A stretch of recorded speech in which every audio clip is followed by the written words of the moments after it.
Mr. Olympia 1997 wasn't just another edition of the biggest bodybuilding competition in the world. It marked the 33rd edition of the event and took place at a crucial turning point for the sport, when physiques were getting bigger than ever and judging standards were starting to spark intense debates among fans and experts alike.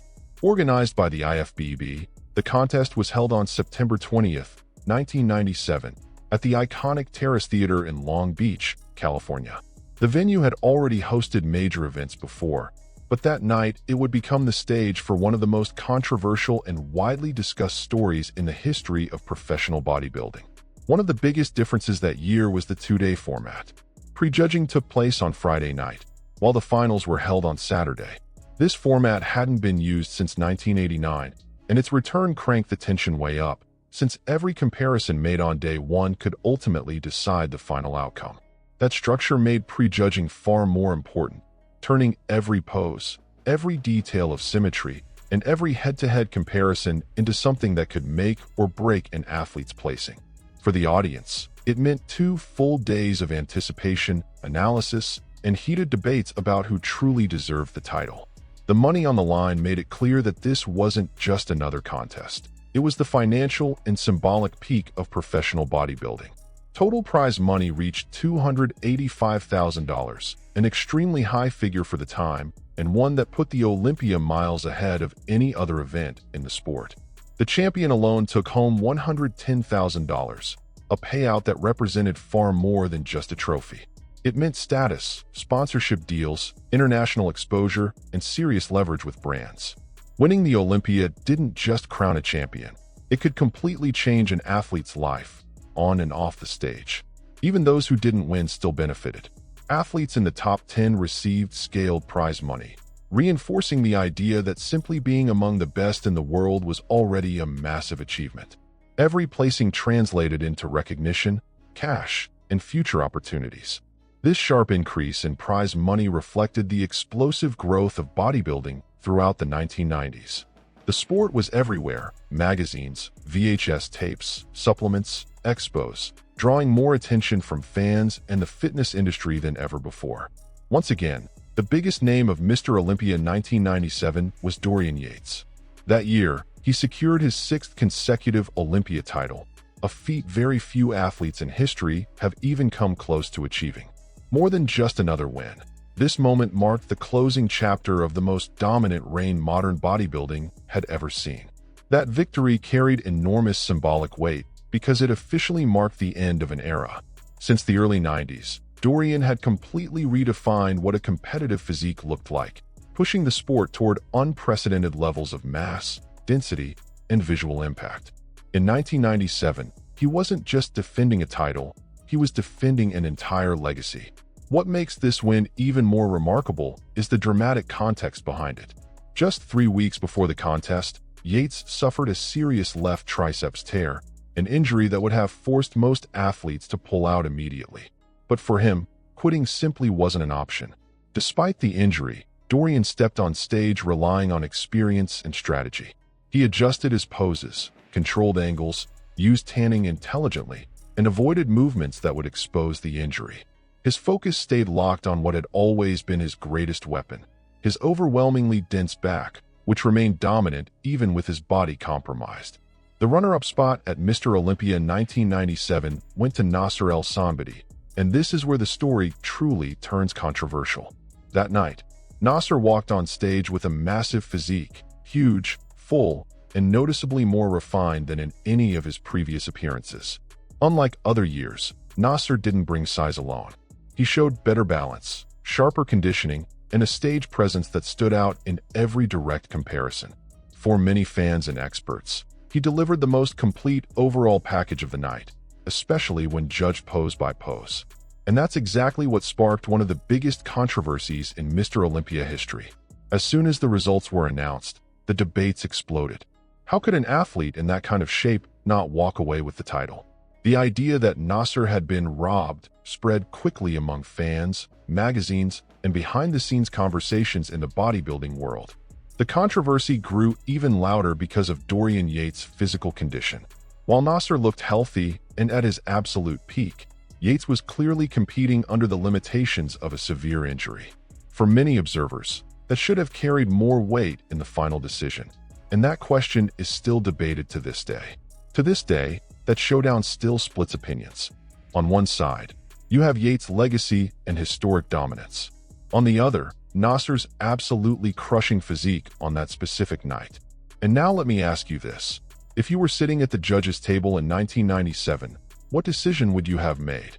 After Mr. Olympia in 1997, the impact of the result hit Nasser Sonbaty far harder than most people realize. Finishing second in one of the most controversial contests in history wasn't just a competitive disappointment. It was a heavy psychological blow that would shape the rest of his career. Nasser genuinely believed he had done everything necessary to win.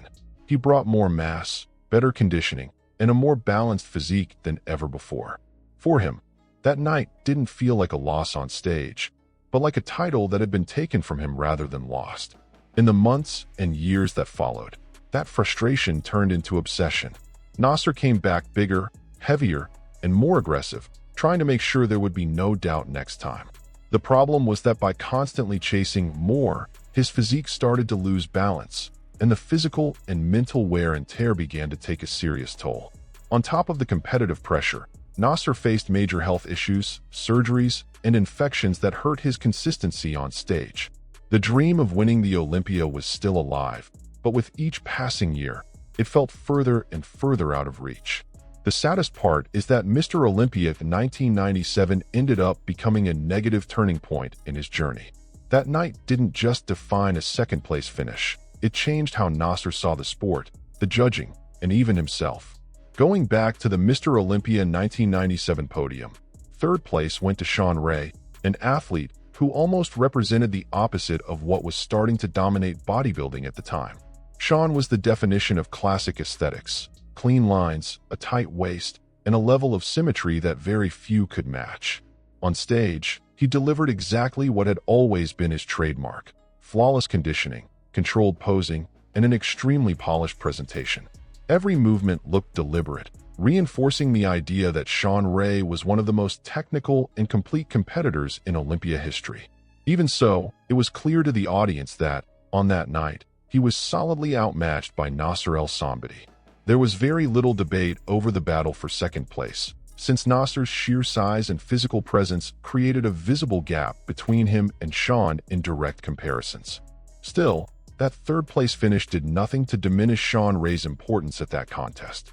If anything, it reinforced his image as one of the most consistent athletes in the sport, always among the best, even while facing a generation increasingly obsessed with extreme size. Right behind him, in fourth place, was Paul Dillett, arguably one of the most extreme physiques of the night in terms of size and vascularity. Paul was simply massive, with veins popping everywhere and an eye-catching amount of muscle. His visual impact was instant, but a lack of control in certain poses and some instability on stage ultimately cost him a higher placing. In fifth place came Lee Priest, once again proving that size isn't everything in bodybuilding. Even as one of the smaller athletes in the lineup, he made up for it with incredibly dense muscles, an aggressive look, and a compact physique that stood out in every direct comparison.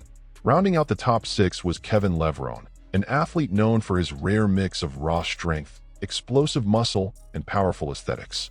Levrone brought a physique built through brutally heavy training, heavily influenced by powerlifting, which showed in his full, dense muscles. His arms, chest, and back delivered instant visual impact the moment he stepped on stage. There's an important detail worth mentioning here. Originally, right after the competition ended, the placings were announced with Kevin Levrone in fourth, Paul Dillett in fifth, and Lee Priest in sixth. However, a few hours later, the IFBB officially reviewed and revised the results, changing the order to its final form: Paul Dillett in fourth, Lee Priest in fifth, and Kevin Levrone in sixth, the standings that are officially recognized to this day. Just below the top six were athletes who, even though they weren't fighting for the podium that year, would go on to help shape the future of bodybuilding. Finishing between 7th and 10th were names like Jean-Pierre Fuchs, Chris Cormier, Milos Sarcev, and one competitor who, at the time, barely registered on the radar for most fans. Each of them brought something different to the stage. Flex stood out for his sheer muscle thickness and that raw, brute mass look. Cormier showed a big physique that was still clearly in the process of competitive refinement. Sarcev caught attention for his structure and proportions, even though he didn't make a major impact in the standings that night. But the name that really jumps out in hindsight is Ronnie Coleman. In 1997, he finished all the way down in 9th place, nowhere near anyone's prediction for a future champion. What's interesting is that, even outside the top 6, the warning signs were already there. Insane muscle density, ridiculous strength, and a frame that hadn't yet been fully polished. Looking back, the blueprint of what was coming was already visible. You just had to know where to look. One of the most shocking moments of Mr. Olympia 1997 didn't happen on stage, but off it. Flex Wheeler, considered by many to be one of the top favorites to win the title, was forced out of the competition just days before the event. Flex was the victim of a carjacking incident and ended up in a physical altercation with the attackers. During the struggle, he suffered serious injuries to his arm and hand, completely compromising his ability to pose and compete at an elite level. At that point, withdrawing was unavoidable. Wheeler's absence had a massive impact on the contest. Flex represented the peak of modern classic aesthetics, perfect lines, refined symmetry, and unmatched fluidity on stage. His presence would have created a direct clash between two opposing philosophies, aesthetics versus extreme mass. Without him on stage, the balance of the competition shifted entirely. The showdown everyone was waiting for, Flex Wheeler versus Dorian Yates and Nasser Sonbaty, simply never happened. To this day, fans still ask the same question. What would have happened if Flex Wheeler had competed in 1997? The event went down in history not just because of the physiques on stage, but because of the controversy that erupted immediately after the results were announced. For many fans and analysts, that contest clearly exposed the weaknesses and contradictions within the professional bodybuilding judging system. One of the main criticisms centered on the possible influence of Dorian Yates' dominant history on the final decision. Even though he was visibly limited by a serious injury, many believe the weight of his 5 previous titles may have tipped the scales in his favor, regardless of what was actually presented that night. That sparked an uncomfortable but necessary debate. How much do judges really evaluate the physique of the day, and how much do name, reputation, and legacy factor into the outcome? In a sport with no stopwatch and no objective scoring system, that line has always been thin, and in 1997, it became impossible to ignore. From that point on, the conversation around politics and bodybuilding gained serious momentum. Fans began questioning favoritism, internal alliances, and the subjectivity of criteria like mass, symmetry, and conditioning, factors that can be interpreted very differently from one judge to another. Even today, the judging of Mr. Olympia 1997 is often cited as the ultimate example of how controversial decisions can define an entire era. Mr. Olympia 1997 ultimately went down as the closing chapter of a dominant cycle. Dorian Yates' victory wasn't just another trophy. It was the definitive end of an era that had completely reshaped the standards of professional bodybuilding.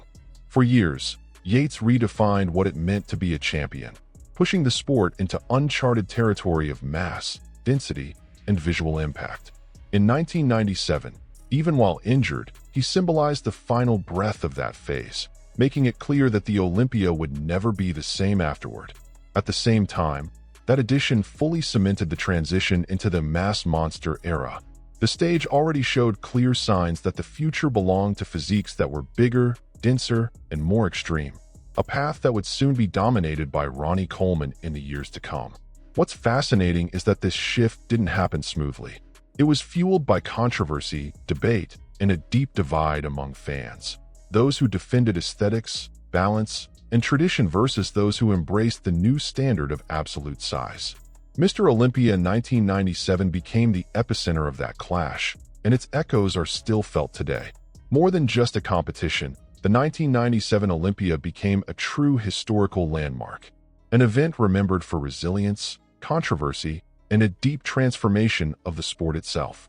It wasn't defined only by who won, but by everything it represented: overcoming adversity, heated controversy, a changing of eras, and decisions that still divide bodybuilding fans around the world. And maybe that's exactly why this edition remains so alive in the memory of everyone who truly loves the sport. Now I want to hear from you. Who really deserved the title in 1997? Dorian Yates, even while injured, or Nasser Sonbaty, at his absolute physical peak? Drop your opinion in the comments, because this is one of those debates that never has a definitive answer, and that's exactly what makes bodybuilding so fascinating. If this video helped you better understand this story, hit the like button. It really helps the channel grow and reach more fans of the sport. And if you want to support this work even more, become a channel member and get access to exclusive content, behind-the-scenes footage, and special videos about the biggest events and legends in bodybuilding.